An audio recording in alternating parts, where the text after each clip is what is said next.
हाय दोस्तों, आपके अपने चैनल एजुकेशन विद संजीत में सभी दर्शकों, सभी बच्चों का हार्दिक स्वागत एवं अभिनंदन है। तो अगर आप लोग नए हैं, हमारे इस चैनल से जुड़ चुके हैं, तो आप लोगों को बहुत बहुत धन्यवाद जो हमारे चैनल से जुड़े। और आपका परिवार मंगल होगा, सुमंगल होगा, हम आशा करते हैं आप लोगों से। तो जो भी बच्चे हमारे इस चैनल से जुड़े हुए हैं पहले से भी, उनको भी बहुत बहुत धन्यवाद। तो आज आप लोगों के लिए कक्षा 10 की साइंस जो फिजिक्स है उसके बारे में हम बात करेंगे। उन्हीं क्वेश्चनों की बात करेंगे जो यूपी बिट 2024 में पूछे जाने हैं या इससे पहले पूछे जा चुके हैं।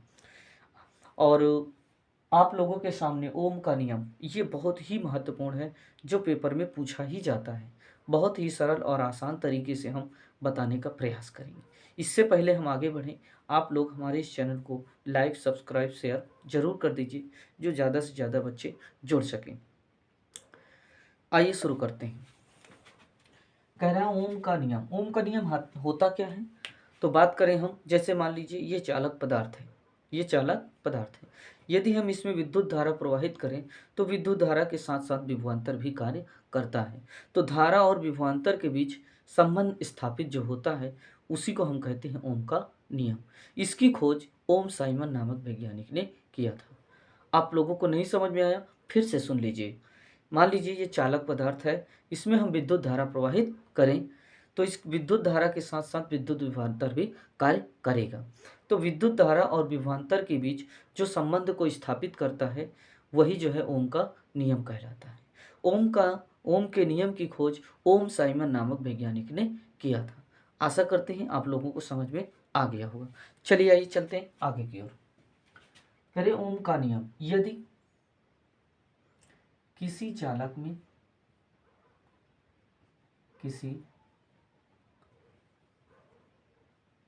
चालक में विद्युत धारा, किसी चालक में विद्युत धारा और विभवांतर, किसी चालक में विद्युत धारा और विभवांतर को, विद्युत धारा और विभवांतर के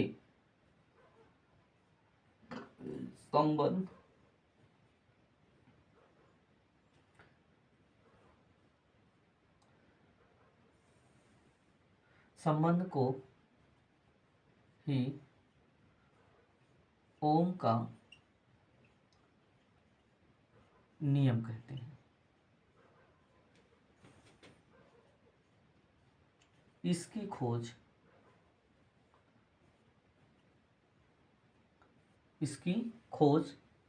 ओम साइमन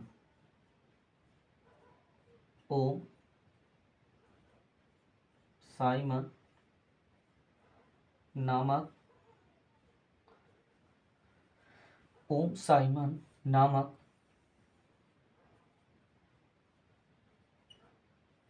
वैज्ञानिक ने किया है। इसकी खोज किसने की थी? ओम साइमन नामक वैज्ञानिक ने किया है।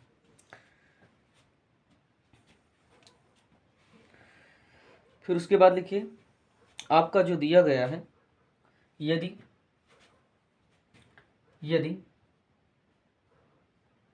चालक पदार्थ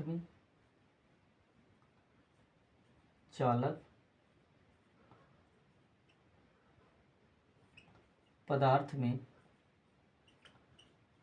बहने वाली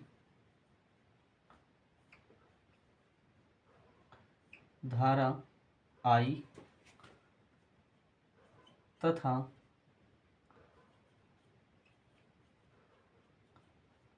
विभवांतर V हो तो V समानुपाती I। समानुपाती का चिन्ह हटाएंगे तो एक नियतांक लगाएंगे, V बराबर R गुणे I,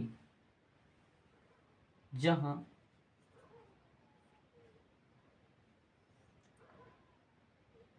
चालक, जहाँ आर चालक का, चालक पदार्थ का प्रतिरोध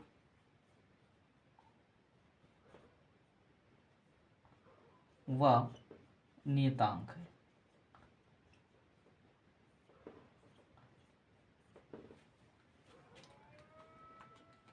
V बराबर आया, जहां R चालक पदार्थ का प्रतिरोध व नियतांक है। तो इसे नोट कर लीजिए, फिर हम आगे की ओर बढ़ते हैं।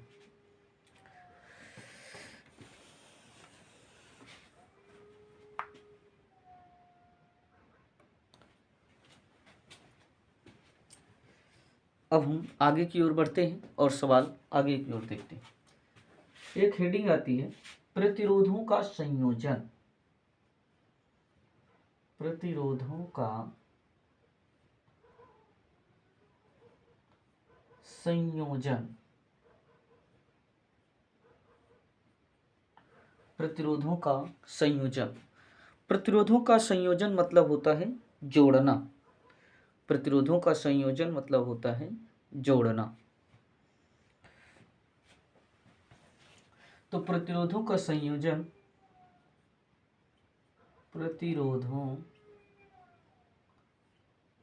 का संयोजन दो प्रकार से होता है। दो प्रकार से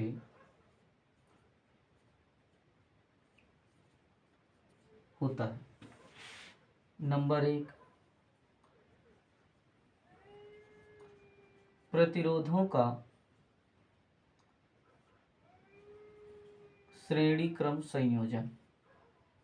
श्रेणी क्रम संयोजन। और दूसरा होता है प्रतिरोधों का समांतर क्रम संयोजन।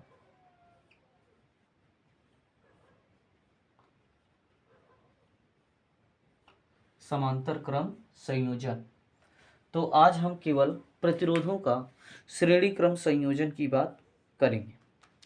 प्रतिरोधों की हम श्रेणी क्रम संयोजन की बात करेंगे। तो प्रतिरोधों का जो श्रेणी क्रम संयोजन होता है वो आपका होता है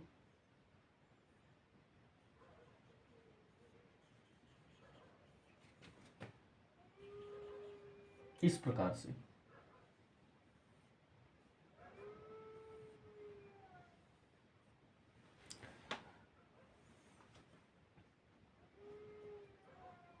R1, R2 और R3, इसमें जो धारा जा रही है, इसमें जो धारा प्रवाहित हो रही वो हो रही है I, इस प्रकार से। और विभवांतर इसमें V1, V2 और V3 होगा। तो यहाँ पास लिखेंगे,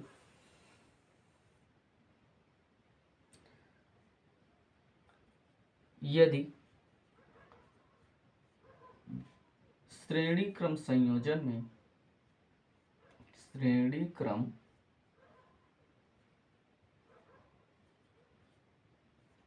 संयोजन में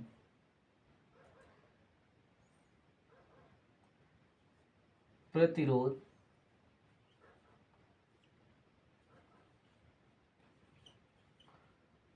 क्रमशः R1, R2 तथा R3 हो तो परिपथ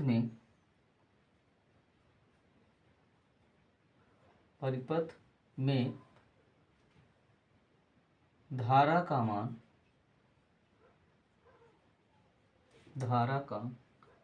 मान तो समान होता है,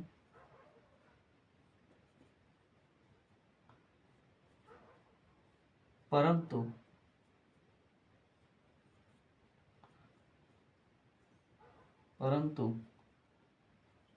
विभवांतर